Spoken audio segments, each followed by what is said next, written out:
PM Modi ने parliament में ये स्टेटमेंट दिया कि वो इस साल के इलेक्शन भी जीतने वाले हैं।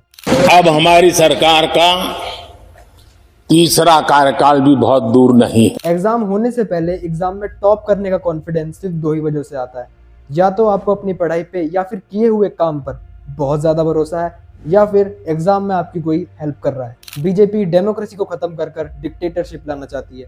ये एलिगेशंस हैं ओपोजिशन पार्टी के। आखिरी चुनाव है, मोदी अगर फिर से आए तो नई चुनाव होंगे, नहीं करने देगा और डिक्टेटरशिप आएगी। इसके अलावा और भी बहुत सारे एलिगेशंस हैं जिनके बारे में आज की इस वीडियो में हम बात करेंगे।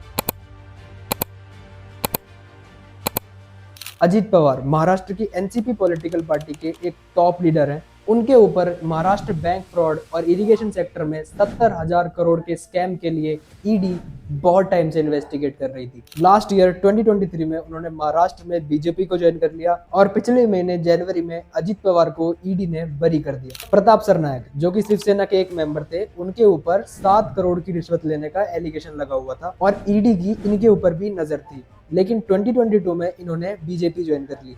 एंड गेस व्हाट, सिर्फ 2 महीने में इनका वो केस बंद हो गया, जिसका रीजन बताया गया मिसअंडरस्टैंडिंग। शुवेंदु अधिकारी जिनके ऊपर 2016 में रिश्वत लेने के एलिगेशंस लगे थे, उन्होंने 2020 में बीजेपी ज्वाइन कर ली और 2021 में वेस्ट बंगाल के नंदीग्राम के इलेक्शन में उन्होंने ममता बनर्जी को हरा दिया, जिसके बाद से उनकी केस की बात भी होना बंद हो गई। जिसे देखते हुए ही ममता बनर्जी ने बीजेपी को एक वॉशिंग मशीन बताया जिसमें करप्ट मिनिस्टर जाते हैं और साफ बनकर वापस आते हैं। एक इंटरव्यू में जब बीजेपी के स्पोक्स पर्सन शहजाद पूनावाला से ये सवाल पूछा गया तो उन्होंने कहा कि जिस भी मिनिस्टर को वो अपनी पार्टी में ले रहे हैं, अगर उनके ऊपर किसी भी तरह के एलिगेशंस हैं तो वो उस एलिगेशन को क्लियर करने की बिल्कुल कोशिश नहीं करते, और अगर वो मिनिस्टर गिल्टी साबित हो जाते हैं तो उन्हें सजा जरूर मिलनी चाहिए। अजीत पवार के आने के बाद से उनके ऊपर जो आरोप लगा है करप्शन का, उसके ऊपर आपकी पार्टी कुछ करेगी या नहीं करेगी? हमारी पार्टी का स्टैंड बिल्कुल क्लियर है। किसी पर भी कोई भी आरोप हो, केस हो, वो जैसे है वैसे ही चलता है। 3 इडियट्स की एक बहुत फेमस लाइन है कि अगर आपको एग्जाम में टॉप करना है तो या तो आप खुद बहुत ज्यादा पढ़ लो या फिर दूसरों को पढ़ाई से हटा दो। अगर आज आपसे पूछा जाए कि बीजेपी के अलावा आपके पास और कौन सा ऑप्शन है जिसे आप बीजेपी जितना ही केपेबल समझते हैं, क्योंकि बाकी पार्टीज को कोई सीरियसली लेता ही नहीं है। उनकी एक फनी इमेज या फिर उन्हें एक मीम मटेरियल बना रखा है। राहुल गांधी के मीम्स, केजरीवाल के मीम्स, ममता बनर्जी के मीम्स, लेकिन वो बातें जिनके ऊपर मीम्स बनते हैं क्या वो हमेशा ही रिलेवेंट होती हैं? जैसे राहुल गांधी का ये मीम, ऐसी मशीन लगाऊंगा, इस साइड से आलू घुसेगा, उस साइड से सोना निकलेगा। अगर आपने ये पूरी स्पीच सुनी है तो इसमें आलू का मतलब है फार्मर्स की फसल और सोने का मतलब है वो प्रॉफिट जो कि फार्मर्स को मिलेगा। अब ये भी जान लो कि ये जो ट्रिक्स है ना, ये हर पार्टी इस्तेमाल करती है जब वो अपने पीक पे होती है।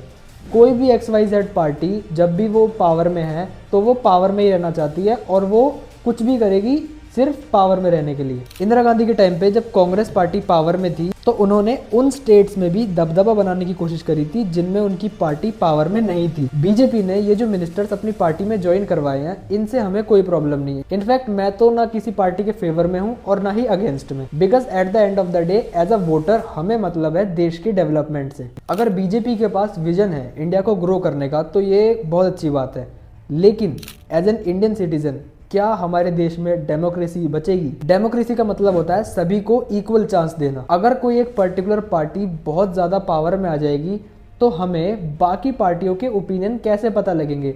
नो डाउट बीजेपी ने हमारे देश के लिए बहुत कुछ किया है। हमारी जो इंटरनेशनल इमेज है वो ऑल ओवर द वर्ल्ड बहुत ज्यादा इवॉल्व हुई है, पर क्या बीजेपी आगे भी हमारे इस ग्रोथ के ग्राफ को बढ़ाएगी या नहीं? मुझे कमेंट सेक्शन में जरूर बताना। सी इन द नेक्स्ट वीडियो।